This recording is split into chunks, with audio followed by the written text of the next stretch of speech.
السلام علیکم ملګرو، زه یم ستاسو ورور ستاسو ملګری جنید خان. دا ویډیو کمپلیټ وګورئ. یو ډېر غټ پیغام پکې پروت دی. څومره غټ عزت چې اسلام ښځې له ورکړی دی، زنانو له ورکړی دی، دومره زیات عزت، دومره زیات احترام یو مذهب هم زنانو له نه دی ورکړی. تاسو وګورئ چې تاسو له دې ویډیو کې ښکاري دا یو ټرین روان دی او دا څومره ډېرې جینکۍ، څومره ډېرې ښځې ولاړې دي د ټرین په انتظار باندې. دا انډیا راځي، دا هغه نوکرپېشه ښځې دي، هغه کار والا ښځې دي کومې چې سهار وختي راوځي د کور نه او مختلف جابونو دپاره وځي، کارونو دپاره وځي د کور نه. دا ګورئ دی چې ټرین له په کومه طریقه باندې خیږي جي، په روان ټرین نه خیږي او په دیکو باندې ورخیږي.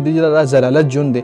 څومره عزت چې اسلام کې دی د ښځو دپاره، څومره عزت چې دی اسلام کې، څومره عزت چې احترام کې، دومره یو مذهب کې هم نشته. دا وګورئ جي زمونږ ښځې سري، زمونږ د پاکستان ښځې هم نن سبا ازادي غواړي. آی هم وایي موږ سړو سره شانه بشانه ودرېږو. تاسو وګورئ دی کې څه سړي څه هلکان هم د ما په خیال شته دی. نو دا څومره د ضلالت ژوند دی جي، څومره د بېعزتۍ ژوند دی. او زمونږ ښځې، زمونږ مسلمانانې ښځې جي نن سبا راوتېري په اسلام آباد کې څه غواړي؟ ازادي مارچ څه غواړي؟ د ښځو ازادي غواړي. د ښځو ازادي چې کومه ده هغه څه ده؟ بې حیایي ده.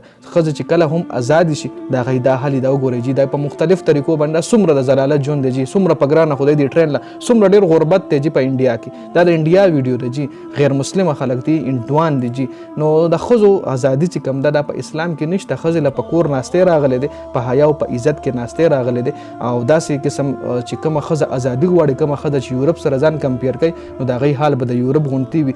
یورپ کې کوم ځای کې چې ازادي وي هغه ځای کې د ښځو مثال داسې دی لکه ټیشو پیپر. خلک یوز کوي، هر قسم خلک یوز کوي، په مختلف طریقو باندې یوز کوي. او د ښځو هلته اډویزر شته. تاسو وګورئ یورپین کنټري کې دا کوم غیر مسلمه کوم ملکونه دي، هلته دا طلاق چې کوم دی د ډایورس دا یو معمولي غوندې خبره. بس یو ښځه یو سړي سره واده وکړي، 2-3 میاشتې تېرې کړي او بس بیا یې پرېږدي طلاق کړي. طلاق هلته ایلاړو څه ښکاري نه، بس د ګازرې چک دی. دا ودونه او دا جینکۍ او دا یو واده او بل واده دا هلته داسې دی لکه ګپ شپ. او تاسو وګورئ طلاق باندې الله پاک څومره زیات خفه کېږي او طلاق باندې دا شیطان څومره زیات خوشحالېږي.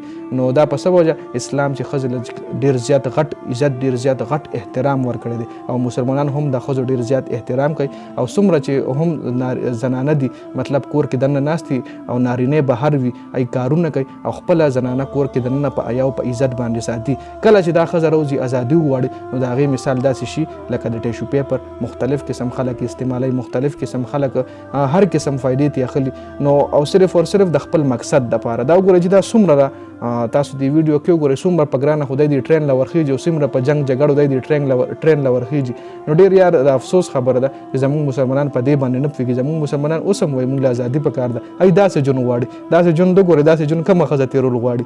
وګورئ چې دا هغه مسلمانانو له ورسوئ، هغه پاکستانیانو ښځو له ورسوئ کومه ښځه چې د پاکستان ازادي غواړي، کومه ښځه چې وایي او موږ سړو سره شانه بشانه ودرېدل غواړو، موږ سړو سره په یو قدم باندې تلل غواړو. نو سړو له ګوره الله پاک ډېر لوی همت ورکړی وي. د سړو چې کوم کارونه هغه ښځې نشي کولی او د ښځو چې کوم کارونه دي هغه سړی نشي کولی. نو د ښځو چې کوم کارونه دي په کور دننه دي، د کور خیال ساتل، د ماشومانو خیال ساتل، روټۍ پخول، کټوۍ کول، دا د کور کارونه دي، دا سړی نشي کولی. او د سړو چې کوم کارونه دي ښځې هېڅ کله هم نشي کولی. دا وګورئ چې دا یو غټ مثال دی. هغه ښځو له چې کومې ښځې ازادي غواړي، کومې ښځې بهر ازادي غواړي او کومې ښځې سړو سره شانه بشانه ودرېدل غواړي او کومې ښځې وایي چې موږ بهر کارونه کوو. نو دا یو ویډیو ما ملو شم، ما تاسو سره هم شریک کوم. تاسو وګورئ او مخکې ملګرو سره شریک کړئ. جنید خان افیشل چینل هم سبسکرایب کړئ، پیج هم لایک کړئ. د ویډیو کتلو ډېره زیاته مننه. والسلام.